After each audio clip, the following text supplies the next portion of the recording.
Good evening, my friends. Tonight we are taking a trip to Rome, one of the most fascinating cities in Southern Europe. Rome is the capital of Italy and has been a center of history and culture for over 2,500 years. It is famous for its ancient ruins, iconic monuments, and incredible architecture that have all stood the test of time. So let's dive into the heart of this ancient metropolis and explore the wonders of Rome together.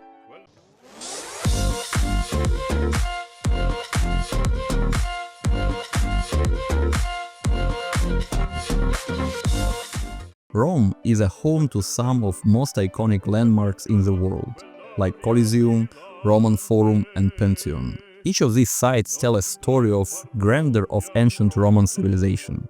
We also can't forget Vatican City, the center of Roman Catholic Church, which is breathtaking St. Peter's Basilica and the world-renowned Vatican museums. This city is truly a unique blend of ancient history, Renaissance art, and modern vibrancy, making it an unforgettable destination.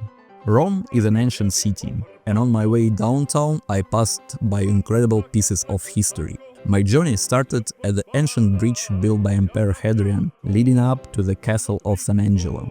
Originally constructed as a mausoleum, this historical fortress has had many roles, from tomb to fortress and even a prison.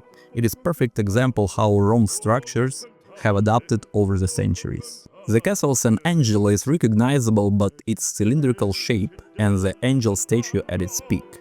It was once connected to Vatican City by a fortified corridor, providing refuge for popes during times of danger. Today it is a museum, but it stands a testament of Rome's layered and complex history. Walking through its halls, you can almost feel the centuries of stories it holds. After exploring the Castel Sant'Angelo, I made my way towards the Vatican. It was a quiet day, not too crowded, which allowed me to capture some beautiful footage. The streets that connect the castle to the Vatican is called the Passetto di Borgo. I hope I say it in the right way. A narrow elevated corridor that served as a secret escape route for popes during conflicts. Just imagine the history hidden within these walls. The Passetto di Borgo is about 800 meters long and was built in 1277 by Pope Nicholas III. This passage was critical for Pope's safety, allowing him to reach the Vatican without being seen.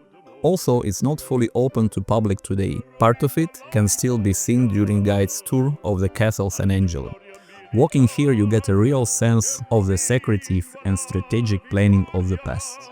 Now I arrived into the Vatican Square, officially known as St. Peter's Square.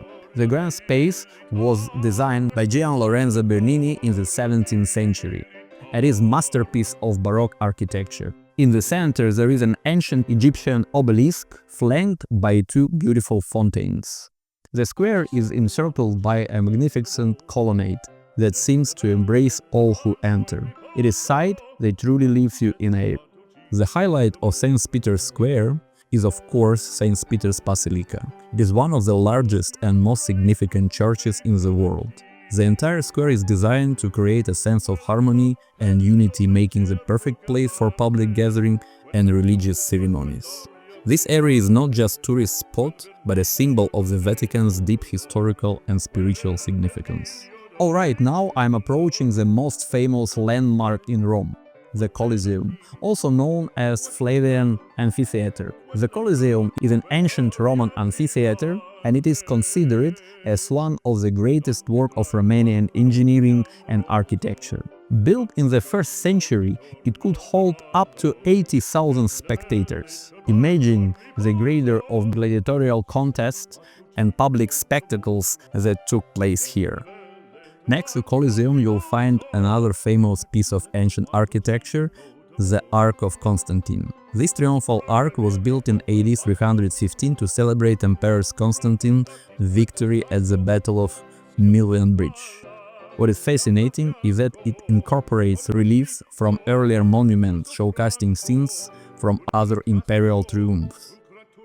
The arch is a significant reminder of Rome's imperial history. The final stop on my Roman journey was the Vittoriano, also known as Altar of Fatherland. This monumental building was completed in 1911 to honor Victor Emmanuel II, the first king of unified Italy.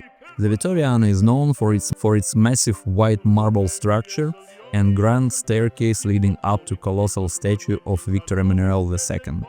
From its terrace you get one of the best panoramic views of Rome.